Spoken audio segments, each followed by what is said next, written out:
Well, hello, and welcome to Wokingham Borough Council's Youth Climate Conference panel.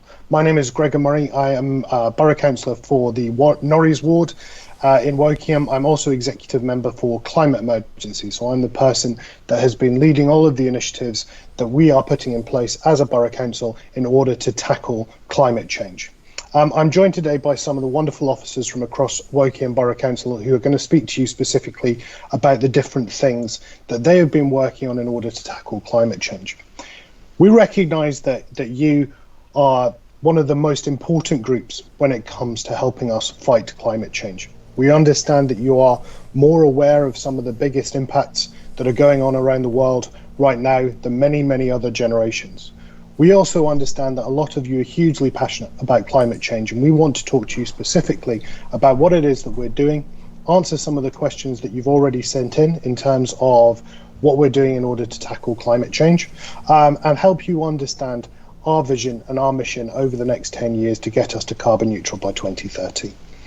So before we go any further, I want to introduce all of the different people that are on the panel with us today. So we'll go around in order and I'll just ask them to introduce themselves. So if we start with Diana Tova. Hello everyone, I am Diana. I am the Climate Emergency Officer for Wokingham. And then I'll ask Iram to introduce herself.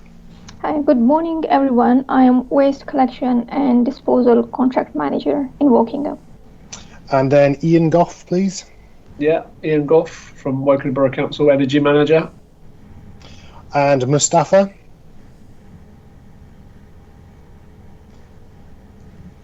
Mustafa, you're on silent. Sorry. Yeah, good morning. Good morning, everyone. I'm Mustafa and I work in the public health team. And finally, our last panel member is Duncan Fisher. Hello everybody, I'm Duncan Fisher, the Biodiversity Officer for the Council. Wonderful. Well, thank you everybody for giving up your time today to join this climate panel. We're going to start with Diana as the person who is effectively overseeing all of the different initiatives across Wokingham Borough Council. So, Diana, Wokingham Borough Council declared climate emergency last year. Since then, what have you been doing to help tackle climate change? Well, thanks for the question, Gregor. So this is certainly a crisis, and for the first time in history, the council established a plan to reduce the carbon emissions for the borough and to reach net zero carbon by 2030. So, but really, what does this mean? Well, we identify key areas that will help us reduce the carbon emissions across Wokingham. For example, our plan will support residents to be more active, to walk more, to cycle more, and to use public services. We are going to connect key locations together to provide safe cycling and walking routes. For those who have to drive, we want to help them to drive electric vehicles by installing the things that they need, like electric charging points, and to help them to transition from petrol and diesel cars to electric vehicles. Housing is another area that our plan includes. So we all live in homes, but those homes create a lot of carbon that damage our climate. So our plan will support residents in making their homes more energy efficient. Not only that, but we are also working on making our own renewable energy and investing in energy sources like solar farms. Wokingham is a beautiful place, and our plan wants to keep it that way. So even we want to improve the green spaces that we all enjoy. So it's not just for us, but also for the wildlife that we need. We want to plant as many trees as we can. In fact, we are going to set a new record by planting 250,000 trees over the next 10 years. We want everybody to be involved and to help us make our neighborhoods as green as possible. So our plan also considers supporting local businesses and residents to help them to make the best use of the resources they have and reduce the amount of waste we all produce. And ultimately, our journey will take us towards a more sustainable way of life. and a low carbon future. So Wokingham is, is just one part of a very, very big puzzle. But with the help of the residents, we can help better choice and help our planet. That's great, thank you, and a fantastic preview of what some of our other speakers are going to be talking about today. Next question would be, so behavioural change is one of the keys in achieving lasting change in the climate crisis. So what are we planning to do in order to get all of our residents across Wokingham Borough to take climate crisis seriously? Well, this is so serious, isn't it? In fact, what we have seen is we are setting records this year that it's the type of records that we don't want to set. So, for example, if you have seen the news, this year California recorded the hottest day in recent history to like 54.4 degrees. And we are seeing it in the news all the time, don't we? This year alone, we've seen bushfires in Australia and more recently in America that are more frequent than they used to be. Here in the UK, we have seen the increase in flooding and at the same time, shortages in water supply. We see usually hot weather in unusual times of the year. So all of these affect the prices of our energy, the prices of our food, and the prices of the other things that we buy, because they are the climate change affect the way we produce and food. So our plan helps to educate people. It helps to inform them and provide guide of how can we make better choices. And by increasing awareness, we hope to change people's behavior.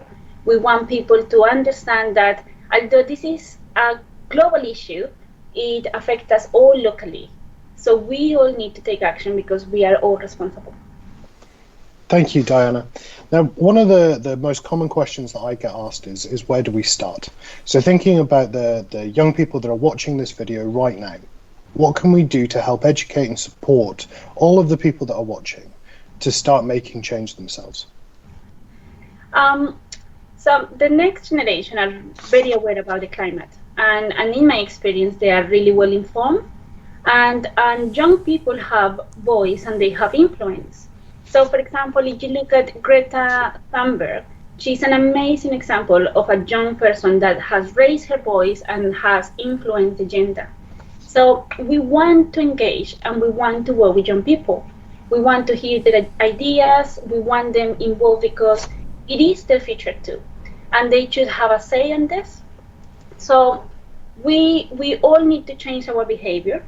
We understand that nearly everything that we do, from downloading a film through having a shower, has an impact on the climate, and that even small changes by many people can make a big difference. So our plan includes working with the schools and with further education by making sure that the climate and its importance is understood by everybody. So we are running many events, we're running competition and assemblies. And, in Wokingham, there are around 30,000 school children with the power to influence and to guide their families and friends. So we want to work together with children and with residents to develop a vision for net zero, for a net zero Wokingham that includes how we're going to live, how it's going to be different, how going to be our homes, the way we travel, the way we work and we communicate. So, and there are simple things that we can do right now, like driving less, reduce flying, we can eat less meat, plant more trees and create more gardens, we can grow vegetables or buy local produce and avoid fast fashion. So really what we want is we want to hear the voices from the young people. We want to share your ideas. We want you to get involved and to take part because this is your future. Well, thank you, Diana. That was really helpful. I just want to focus in on something that you just said there, and I think this is moving on very nicely to Iram and the work that she's been doing with the recycling team. So, Iram, recycling is clearly one of the things most associated with combating climate change. It's also an area that I know schools often struggle with, sometimes because of cost, other times because we as a council don't always recycle all of the materials that they might want us to, or they might not have access to the right recycling facilities. So what can we do as a council, and what can you do within your role to help school kids, young people and schools recycle more? Okay. We are talking about all these recycling, and Diana has actually touched upon some of the points really very nicely. So recycling is always thought of as a primary means to reduce the amount of waste going to landfill. And there are quite a few things that the schools can do, including the management, and that's the staff as well as the children, the students. However, given the fact that the cost is the main driver here, what the schools can do rather focus on waste minimization to start with, which is always the most preferred option when it comes to waste hierarchy. For example, one of the biggest waste within the school operation is food waste. So identifying all those activities that are included within the food chain within that particular school, that will help them determine where they would need targeted actions, and that can help them eliminate food from becoming a waste in the first place.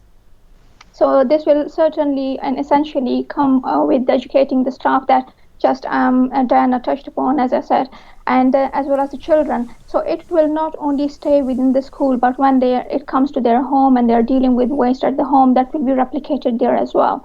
So this is one way of that, and which is the most preferred way. Now coming back to the school, what schools can do, they can actually weigh their financial implications of general waste and recycling. It will entail the identifying the composition of their waste, that what is the ratio of recycling, and it will give them a clear understanding of how much the recycling service will cost them, and then they can actually analyze that how much this cost will be offset against the savings that they will be able to make by diverting this waste and this recycling from the waste. And there is really good help available from the Recycle Now website as well. There is also a Terracycle scheme that we, all those who are working in waste and recycling are much aware of that, and they actually target all the hard to recycle plastics. So that can actually, the schools can take benefit of. And then finally, in the recent past, we have been approached by quite a few schools for our recycling boxes. It is sad that schools are not included within our contract for waste and recycling. So we could afford to provide only limited number of recycling boxes, which they wanted to place in their classrooms to be used as the collection point for the recycling. As we are all now aware that we are moving away from these recycling boxes in order to tackle the issue of our wet paper and cardboard. So there will be opportunity available for all the schools, whoever is interested, to take these recycling boxes from us once we collect them from residents. So that is what we will actually be advertising to all the schools. But again, coming back to the main point that minimization of waste is really, really important. So education of the staff as well as the children is really important in that matter. Wonderful, thank you, Hiram. Some really interesting points there, particularly around food waste, which has been such a success around Wokingham Borough in households, and clearly more work that needs to be done there as well. You talked about recycling bins. Are there things that are often put into recycling bins that shouldn't be? Yeah, it is quite sad that quite a lot of these things that are actually appear in the recycling, they are the more important thing. One of the things that actually should result in the miscollection as well includes glass, which can be recycled in the bottle banks. Polystyrene, and there is quite a lot of polystyrene cardboard that is presented really nicely for the collection, but sometimes it is all mixed up with polystyrene.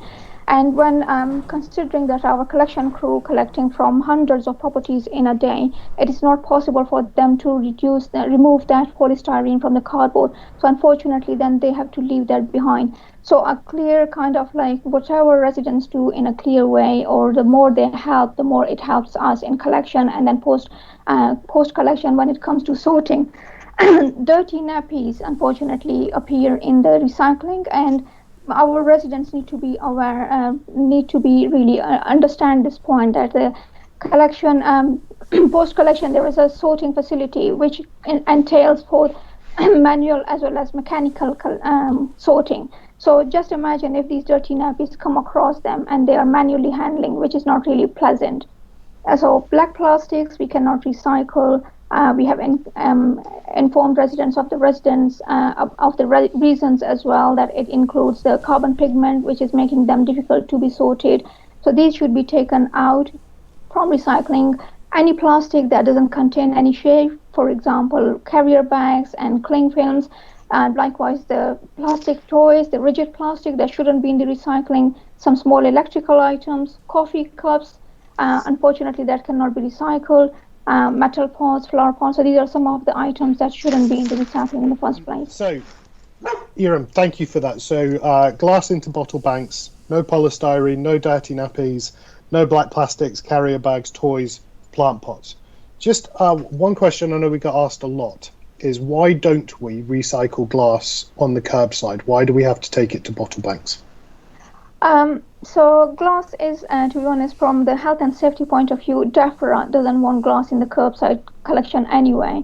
So that is causing a lot of health and safety issue for the collection crew and as well as the residents. I know that it is kind of like convenience. So that is one of the points which was not really very much talked about. But from our collection point of view, we have got really very well established system in the form of bottle banks around the borough. So the benefit of the bottle banks in the borough is that it is all color sorted. So the color sorted glass means that it is definitely gets recycled into another glass bottle. When it is all mixed up together, it loses its value. For example, if we start collecting on the curbside, then it will be all mixed. So when it is mixed, it is rather crushed and used as aggregate, for example. So it doesn't really maintain that kind of quality. We lose that out from the recycling loop. So that is one of another reason. And then we have actually analyzed our general waste for recycling and for blue bags, general rubbish, and we have identified that it is only 1,500 tons, which is quite considerable amount of glass in the bag. But looking at this total amount of waste that is generated within Wokingham is 70,000 tons every year. So 1,500 tons, like the amount of money that is invested into that 1,500 tons to divert it from general waste is quite substantial. So when we actually weigh our options and we actually do the cost-benefit analysis, so it is something that we cannot ignore. And as I said, that our current system is very well established. I understand that there is a bit of inconvenience, but in order to tackle that, we are trying to expand our glass bottle banks as much as possible within the borough. Wonderful. Thank you for that. One final question for you, Iram. So you just said that 70,000 tonnes of waste goes through Wokingham Borough every single year. How much of what people put into recycling is actually recycled? We try to recycle as much as we can, almost I would say 100%, depending on the quality of the recycling. As I mentioned in my first question or second question, that the more our residents do, the more it helps. So the quality of recycling actually determines what is happening later on. So there is really quite good kind of information available on the RV3 website, who are our partners and our disposal contractors as well. So 80% of our material is recycled within the UK, including all plastics. And currently, we are aware that, unfortunately, because of the global marketing scenarios, any paper and cardboard, when it gets wet, we cannot recycle. So currently, that is the only item that we cannot recycle. So we are looking into that. So by the time it will still take us time, a couple of more months or so, to deliver an alternative to tackle that issue of wet paper on cardboard. So what residents can actually do, they can present their waste and recycling by 6:30 in the morning. I know we have provided that time for that time window of no earlier than the night before. but it will still help if they can manage to put that out by 6:30 in the morning. That is when where our collection starts, and then keeping their cardboard as securely, as safely as possible, unless the new alternative is delivered. So and that's the information. There is also a good video on the from RE3 that what happens to the waste when it is collected from the doorstep. So I would recommend our residents. And one more thing in reference to the last question that you asked about what can be recycled or what appears in the recycling, there is really very good app which is called Recyclopedia. I would really recommend to our residents to please take the most out of it. So it almost provides almost 100% of information correctly, that what part of, for example, a particular product can be recycled and what should go in the general rubbish. Wonderful. Thank you, Ian. Thank you very much for your time. Now, over to you, Ian Goff. Ian, you and I speak a lot about energy because we know that while transport is the single biggest contributor to our carbon footprint as a borough, domestic energy use and business energy use combined is probably the second largest contributor. So how does energy use relate to the climate crisis? Yeah, okay. So in the UK, approximately 50%, but sometimes as much as 70% of our energy still, unfortunately, comes from burning fossil fuels. Gas is the biggest culprit in this respect for home heating, but unfortunately in the UK we still have coal and oil-fired power stations for electricity generation. Renewables are being built all the time, the capacity is still getting there though, and I'll be honest, with the type and variety of renewable energy generation, sometimes it's quite intermittent. So if the wind doesn't blow, wind turbines don't work. If it's not a nice, bright, sunny day, we're not going to get an awful amount of energy generation from our solar panels. Nuclear backs this up, and nuclear is often seen as a clean fuel. I'd argue it's not, but unfortunately in the UK we still do have a reliance upon coal and gas particularly. When we turn the lights on or plug our equipment in, therefore fossil fuels are being burnt, and emissions, carbon emissions, the biggest culprit is resultant. We're causing carbon emissions, and carbon emissions is proven leads to climate change. This is for straight energy use, lighting, heating, equipment. Think of all the electrical appliances in your homes, you know, TVs, computers, toasters, kettles, washing machines. I could go on and on. Hair dryers, don't have the need for one of those anymore, but there you go. Ovens, dishwashers, you name it, a lot of them involve energy. And that's just stuff that use electricity. I want you to think for a minute about all of the things that we touch on our daily lives that involve energy, what we call embedded energy. I had this conversation last month with a small school child, and I asked him, what time did he wake up in the morning? 6:30 a.m. was the answer. And I said, what was he sleeping on? A bed. And I said, good, where was that bed made? And we eventually got to, it was made in a factory, and that factory used energy to make that bed. And in using that energy, they released carbon emissions.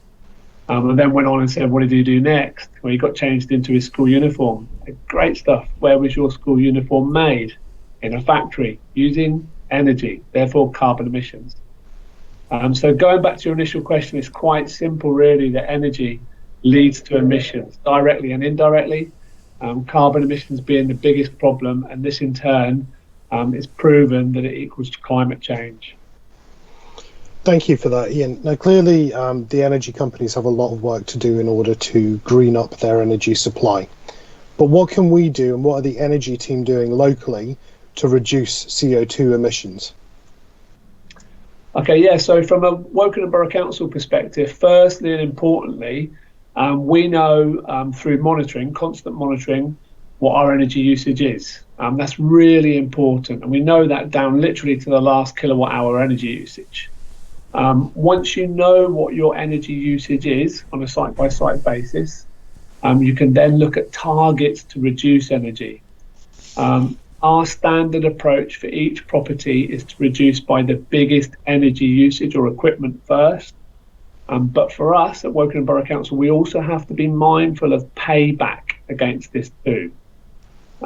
Typically, our energy reduction projects pay back within a 7-year period on our initial investment. But importantly, they save energy from day one and therefore carbon from day one. Simply by reducing energy usage, you're reducing carbon emissions. At Wokingham Borough Council, we're rolling out a big programme of actively working on all of our sites, including schools, to reduce energy usage through a whole raft of measures. For instance, a lot of schools out there will have recently seen low energy lighting going in, boiler replacement, insulation placement, control issues, something that will lead to better control of heating or better control of energy generation. And then going forward, we're looking at generating our own energy where possible through renewable energy generating technologies. The borough have a massive ambition in this respect, and solar farms right now are being looked at considerably. By generating energy in this way, we're becoming more sustainable and generating energy with minimal knock-on carbon emissions. In the short term, just to get us there, we're still looking at procuring green energy tariffs to ensure we're being seen as responsible as possible. And we've also commenced a massive range of social energy reduction programs to help residents to be greener. So, for instance, energy reduction issues in their own homes. Again, going back to that, reducing energy however we can, and to make their homes as energy efficient and as green as possible. Thank you, Ian. So once our viewers have gone home and understand what their energy usage is as a household, what can they do along with their parents and their neighbours and their friends and families to reduce that carbon footprint coming from their domestic energy use? Okay, so we've already seen a few mechanisms of how we can lead students to do this better for themselves. I think Diana and Iram mentioned a fair few, and I'll go on to mention a few more. Purely from an energy perspective, there is a lot that people can do. From an energy-centric perspective, we need to think about how we use energy. I've seen time and time again, I'll walk into a school, for instance, or a home even, and we'll see beautiful natural light coming through the window, and yet every last light bulb turned on. And it's quite simple, really. You just need to be conscious and make a conscious effort to understand that relationship between energy usage and carbon emissions. People often say, they don't think about energy until the lights go off, but I want people to start thinking about energy more in terms of carbon emissions. So turn the lights off if not required in school, wear jumpers in the winter, think about the equipment usage and not only what you need, turn off electrical equipment that's not needed. Certainly within the school environment, try not to open windows if you're feeling too hot in the classroom in winter. The boiler systems will self-correct. It's one of the biggest things I see as well, where the windows are cracked open because the kids felt warm first thing in the morning, and because of that, all the heat gets lost out the window. But the boiler then constantly runs in the background to replace the heat that's being lost. We're literally heating the atmosphere up. Boiler systems will self-correct. So if you leave those windows shut, take a jumper off if you feel particularly warm, boiler system will get there. And then, not wanting to tread on any toes, but a lot of the other experts in the room will be able to put their perspective across, but we can delete old emails, something as simple as that. Collectively, this is massive. Data storage equates to energy usage, which equates to carbon emissions. And we've mentioned, Iram, I think, mentioned old clothing. A lot of people are living a disposable life in terms of sort of fast fashion. I've got a belt that I wear, and that belt happens to be 18 years old. I'm quite proud of that. We won't talk about my undergarments, but there we go. And stop consumerism. Buy what you need and use it wisely. I think David Attenborough recently stated that we only slowed down a bit and bought just what we need and thought about what we need. We could cut carbon emissions by an estimated 40%. That's significant. Consider eating vegetarian. As a 47-year-old convert to vegetarianism, I found it a bit tough, I don't mind admitting, but I'm now fully converted, and it's good. And there is a reason that tortoises live as long as they do. Make homes as energy efficient as is possible. We've mentioned a lot of things in relation to that today. There's a wide array of information available out there to residents and students, and WBC will shortly be launching a few schemes to help in this regard. Buy a green energy tariff. You do have to be a little careful with this, so choose wisely. Offset carbon emissions, and no doubt Duncan will go on to mention this, plant trees, lots of them.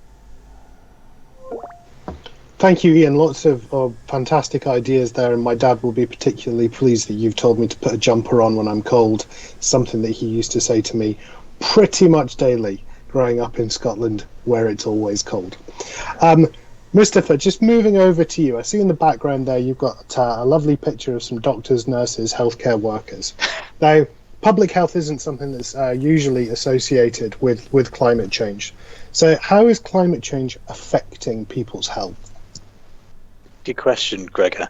So people don't always immediately think about health when they consider climate change, but actually climate change has been described by many experts as one of the greatest public health threats of all time.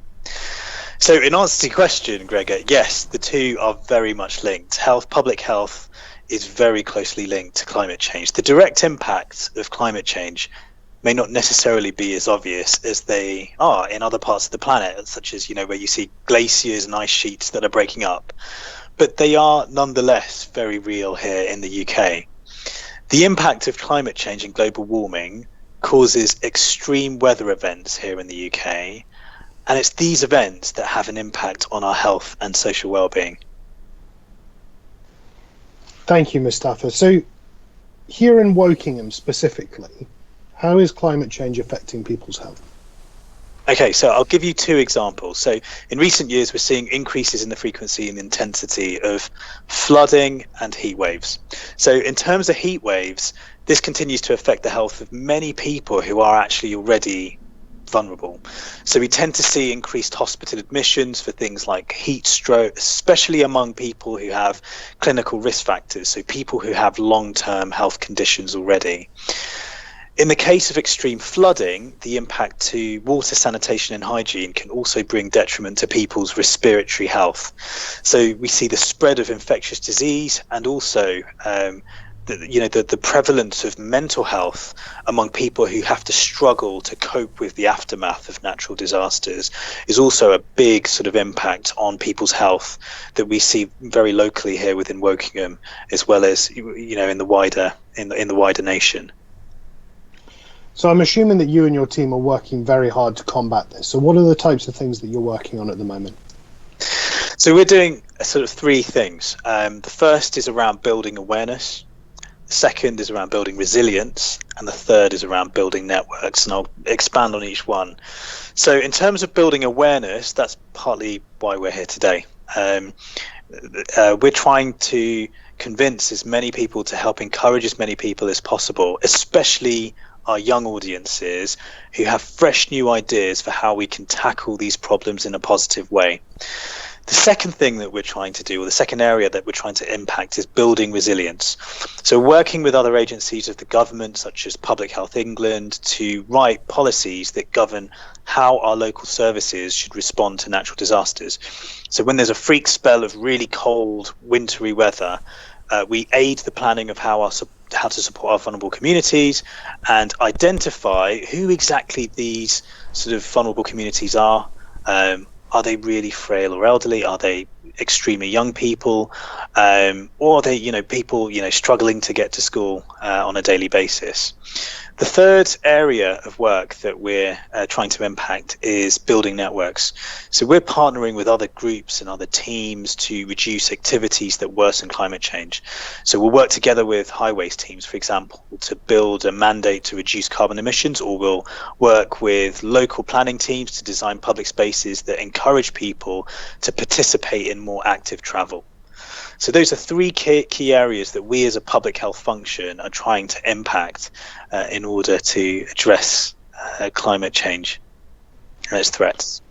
Thank you for that, Mustafa. It's great to hear from a team that people wouldn't necessarily normally associate with climate change and listen to some of the things that they're doing. So thank you very much for that.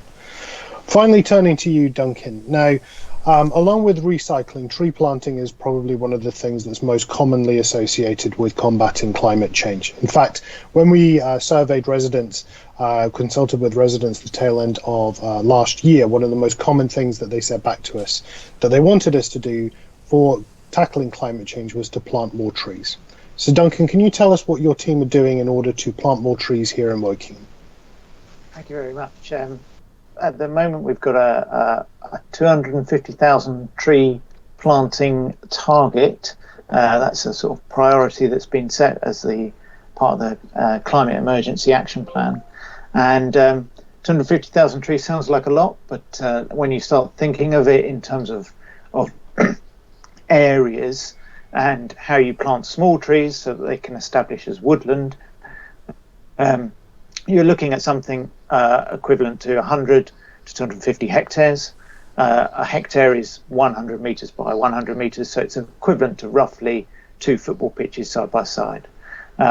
So we're looking at quite a large area that will become treed within the borough, and when we then look at the total woodland cover within Wokingham, it's currently about 14% woodland cover across the whole, and when we look at all of the area of the borough. And planting that number of trees will get us closer to about 15% woodland cover. And interestingly, Natural England and DEFRA are saying that the target should be for England an average of 17% woodland cover as part of tackling climate change and helping to absorb carbon dioxide from the atmosphere. The good thing about woodland planting is it does two things.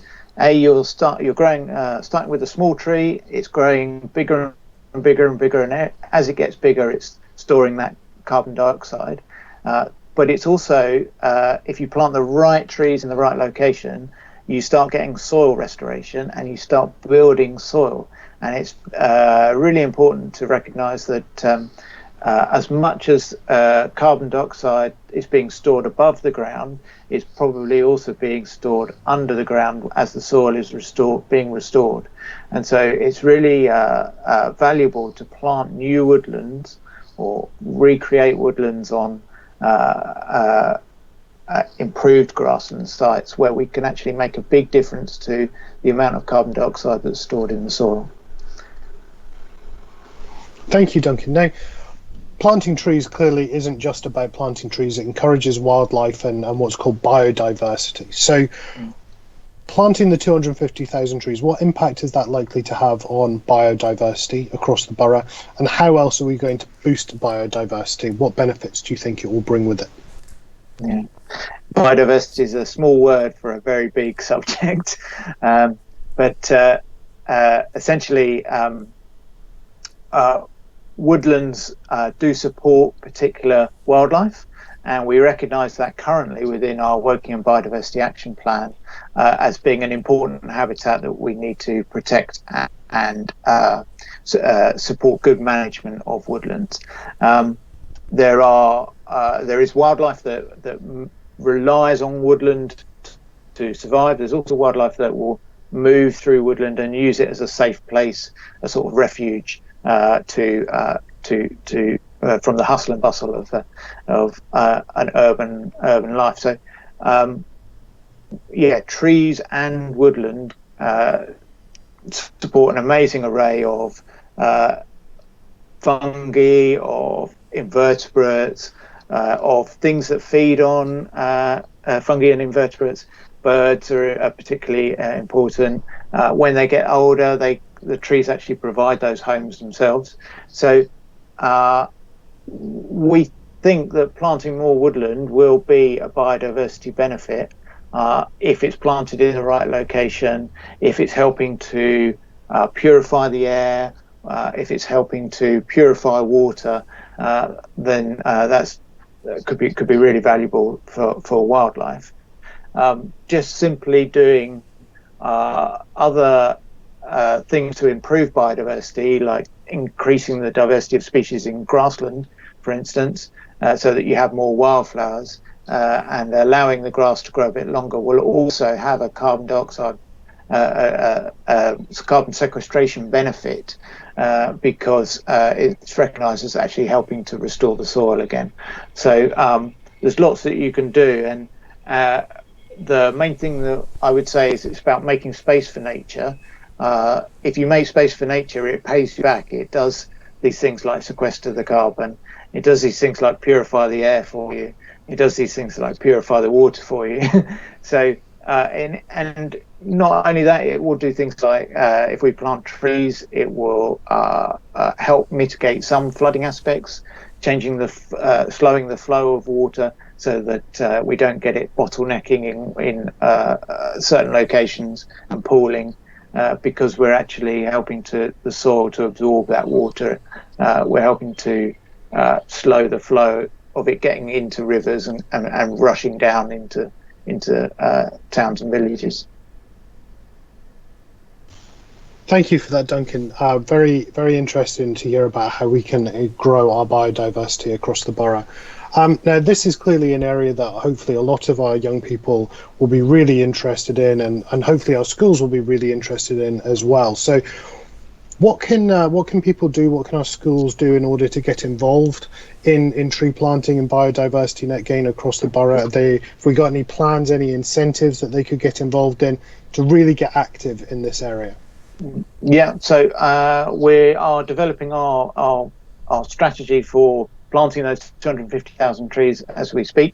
It's going to be a mixture, we think, of woodland planting, but also individual planting in gardens, in school grounds, where we can introduce some nice specimen trees. We might even be looking at trying to plant community orchards that people can get involved in. If you have a space that a tree will fit into, we will look to try and supply that a tree suitable for that location as part of this 250,000 planting target. I think I echo Ian's comment there. You know, plant trees, keep planting trees. You'll feel the benefit. Not only will they provide you potentially with food if you plant some apple trees, provide you with shade, they help keep you nice and cool. So there's so many benefits, and so if you have the space, if you can make the space for trees, it's definitely worth getting involved and watching this space. We'll tell you about how we can get trees to you so you can plant them, or how you can get involved in planting trees on land that we've secured for woodland. Wonderful. Thank you very much for that, Duncan. And thank you very much to everybody who's taken the time to sit and watch this video. Hopefully you've found it really educational, very informative, and it's been great to hear some of the wonderful things that have been going on in our community over the last year or so in order to tackle this most fundamental of issues. We've heard from Diana about how seriously Wokingham Borough Council is taking its role as an environmental steward, and in terms of looking after our climate for you, the future generations who are going to inherit our borough in the future. We've heard from Iram about recycling and all of the wonderful things that are being done by Wokingham Borough Council to recycle more, but also about some of the things that you absolutely should not be putting into your recycling boxes to begin with. We've heard from Ian about our energy supply and how it impacts every single part of our lives and brings embedded carbon with it. And he's suggested some wonderful things that you can do at home and at school to help reduce the amount of energy that you use. We've heard from Mustafa about the impact that climate change can have on your health and the impact that it can have on the health of our community, and some of the things that his team are working on to make sure that those impacts are reduced significantly. And we've heard from Duncan about tree planting and biodiversity and the impact that it can have on all of us and all of our health, our mental well-being, as well as the beauty of our community. So thank you again for taking the time to watch. I hope that you've got a lot out of this session. I'm sure that there'll be a lot of questions that you'll have from this session as well. And there'll be a means for you to be able to come back to us to ask us some questions. And we look forward to answering some more of them in the near future. Thanks very much for watching.